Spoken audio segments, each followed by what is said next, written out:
Hi friends, నేను మీ MPR. ప్రస్తుతం 2024 సార్వత్రిక ఎన్నికల్లో అనూహ్యంగా గెలిచి అధికారం చేపట్టినటువంటి తెలుగుదేశం పార్టీ నాయకులు వారు హనీమూన్ బాగా ఎంజాయ్ చేస్తున్నారు. ఈ చేయటంలో అయితే లోకల్ కార్యకర్తలు, నాయకులు వైఎస్ఆర్సీపీ పార్టీ వ్యక్తుల మీద, నాయకుల మీద, మాజీ కార్యకర్తల మీద, నాయకుల మీద దాడులు మనం చూస్తూనే ఉన్నాం. వాటి మీద మాత్రం హోమ్ మినిస్టర్ గారు కానీ, చంద్రబాబు నాయుడు గారు కానీ, పవన్ కళ్యాణ్ గారు కానీ, మంత్రి లోకేష్ గారు కానీ ఎవరు కూడా స్పందించకపోవడంతో జగన్మోహన్ రెడ్డి గారు ఢిల్లీ వెళ్ళి ధర్నా చేసి రావాల్సి వచ్చింది. ముఖ్యంగా ఈ విషయం ఎందుకు చెప్తున్నామంటే, ఈ మధ్యకాలంలో పత్తికొండలోని హోసూరులో ఒక హత్య జరిగింది. ఆ హత్య తెలుగుదేశం పార్టీ వారినే చంపేసుకున్నారు. ఆ హోసూరులో రెండు వర్గాలు, ఒక వర్గం మీద కోపంతో ఇంకొక వర్గాన్ని చంపేశారు. అయితే ఇదేమీ ఎంక్వైరీ చేయకుండా మన నారా లోకేష్ నాయుడు గారు ఎంబడే వైసీపీ గుండాలు మా టీడీపీని ఓ వ్యక్తిని చంపేశారు.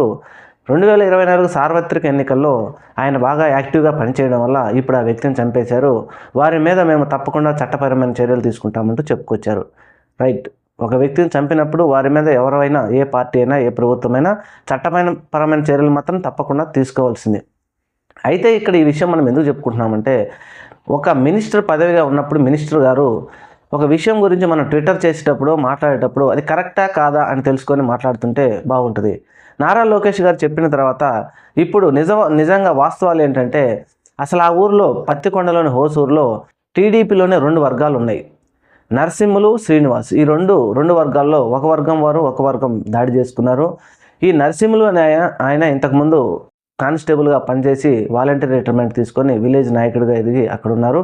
ఈ శ్రీనివాస్ లేని ఆయన ఇంతకుముందు కేఈ ప్రభాకర్ గారు, వారి అబ్బాయి శ్యాంబాబు గారు ఇప్పుడు ఎమ్మెల్యేగా ఉన్నారు. ఆ శ్యాంబాబు గారి దగ్గర మంచి పలుకుబడి ఉంది, ఆయనతో తిరుగుతున్నారని ఈ నరసింహులైన ఆయన కేఈ ప్రభాకర్ గారి దగ్గర తెలుసు అని చెప్పేసి చెప్పుకుంటా ఉన్నారు.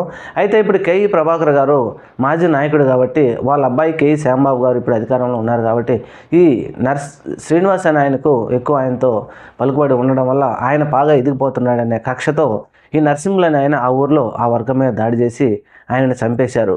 ఇది క్లియర్గా మనం చెప్పింది కాదు, ఏ టీవీ ఛానల్ రాసింది కాదు, ఈటీవీ వారే క్లియర్గా రాశారు. తెలుగుదేశంలోని రెండు వర్గాల వారే ఆయనను చంపేశారు, ఒకరి వర్గం ఒకరి మీద అని చెప్పేసి చెప్పారు. ఇది తెలుసుకోకుండా నారా లోకేష్ గారు అనవసరంగా ఈ ట్వీట్ చేసి ఆయన బదనామయ్యారు.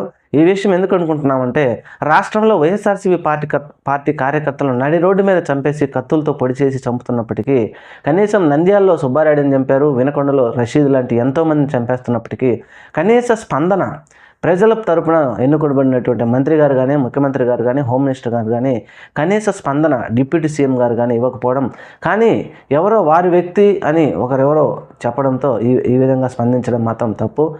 వారిని ఎవరు చంపినా వారిని చట్టపరమైన శిక్షలు తీసుకోవాల్సిందే.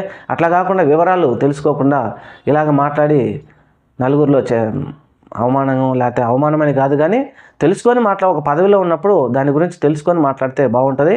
Thank you. మన ఛానల్ని తప్పకుండా సబ్స్క్రైబ్ చేయండి.